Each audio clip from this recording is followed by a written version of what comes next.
അമ്പോടു മീനായി വേദങ്ങൾ വീണ്ടിടും അംബുജനാഭനെ കൈതൊഴുന്നേ. ആമയായി മന്ദരം താങ്ങി നിന്നിടുന്ന താമര കണ്ണനെ കൈതൊഴുന്നേ. അമ്പോടുമീനായി വേദങ്ങൾ വീണ്ടിടും അംബുജനാഭനെ കൈതൊഴുന്നേ. ആമയായി മന്ദരം താങ്ങി നിന്നിടുന്ന താമര കണ്ണനെ കൈതൊഴുന്നേ.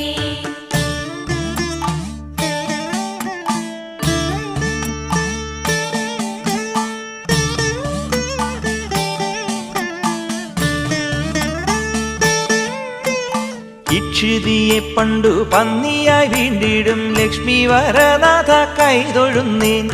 ഈരഴും മാനുഷ കേസരിയായിടും കോടക്കാർ വന്നനെ കൈതൊഴുന്നേ.